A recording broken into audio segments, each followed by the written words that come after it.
unboxing អាវ៉ាន់ថ្មីម្ដងនេះគឺថាមិនអោយខកចិត្តតែម្ដងពេញចិត្តខ្លាំងមែនតែនជាមួយអាវ៉ាន់មកពីទិញ365 furniture នេះបងប្អូនទាំងអស់គ្នាចាំអ៊ុតមើលនៅពេលគេតឡើងហើយថាស្អាតកម្រិតណាអ្វីដែលសំខាន់ជាងគេបងអស់នោះគឺពេលជាងគាត់មកតឡើងគឺគ្មានឡើយពាក្យថាផ្សារឈួលស្អុយអីអត់មានទាំងអស់និយាយទៅគឺយើងមើលឃើញផ្ទាល់ភ្នែកហ្មងសាច់ឈើដែលគេយកមកដាក់ឲ្យយើងគឺខុសពីប្រភេទសាច់ឈើដែលយើងទិញលើកមុនគឺជាប្រភេទឈើសាច់គេអាល្អហើយតឡើងលឿនមែនតែនមកផ្លែគេតឡើងហើយបាត់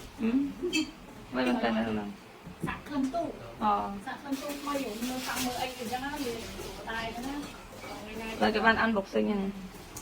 របស់ថ្មីតែវាឲ្យអត់ស្អាត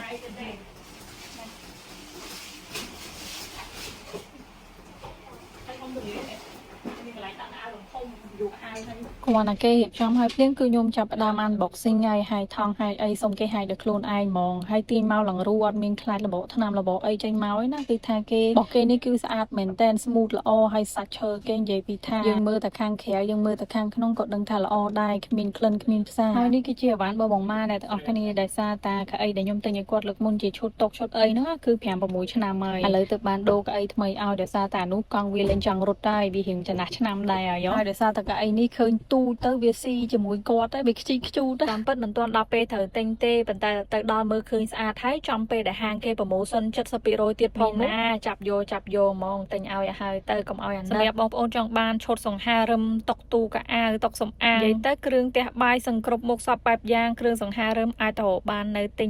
365 furniture ដោយសារតែគេប្រម៉ូសិនធំច្រើនណាស់មានទិញអីវ៉ាន់ឲ្យថែមនេះថែមនោះទៀតគេប្រម៉ូសិន 70% បងប្អូនពិតជាធំខ្លាំងមែនតើហើយចំពោះទីតាំងរបស់គេនៅលើបណ្ដោយផ្លូវ488នៅចិត្តវងមូសាដាំស្កូវបងប្អូនទាំងអស់គ្នាអាចទៅរកបាននិយាយពីក្តីសុខរបស់ខ្ញុំវិញគឺទូសំអាងទូកៅអៅឈុតក្រែគេអីអស់ហ្នឹងហើយតែបើសម្រាប់បងម៉ៅវិញគឺតុ gaming តុកុំព្យូទ័ររបស់គាត់នឹងឯងព្រោះដោយសារតែគាត់មានយោរបស់គាត់ត្រូវធ្វើការងាររបស់គាត់ដែរអញ្ចឹងហើយគាត់ឆ្លាញ់អ្វីដែលគាត់ចង់បានគាត់តែគេរៀបចំឲ្យភ្លាមគឺខ្ញុំចាប់ផ្ដើមរះដៃជើងដាក់កៅអៅចូលដោយកៅអៅខោចូលដោយខោរើចេញពីទូចាស់យកមកដាក់ទូថ្មីហ្មងព្រោះដោយសារដាក់ទៅនៅទូនោះវាក្លិនពិសេសទ្វារទូគេស្រួលរុញស្រួលបើកស្រួលបិទហើយអាតពុកកៅអៅកន្លែងពុកហ្នឹងក៏រឹងមាំល្អសាច់ឈើក៏ណែនល្អនិយាយទៅធ្វើឲ្យយើងមានទំនុកចិត្តបើសិនជាបងប្អូនមានតម្រូវការចង់ទិញខែតុកទូកៅអី gaming អីអាចទៅរកបាននៅទិញ365 furniture បានខ្ញុំហ៊ានធានាគុណភាពឲ្យបងប្អូនទាំងអស់គ្នាហ្មងព្រោះដោយសារតែខ្ញុំទិញយកមកដាក់ផ្ទះហើយទាំងកៅអីទាំងទូដាក់កៅអៅរបស់ខ្ញុំនេះគឺធានាថាល្អខ្លាំងមែនតែនហ្មងហើយបើបងម៉ាវិញគេបានតុកគេមួយនឹងអង្គុយបវលទៅបវលមក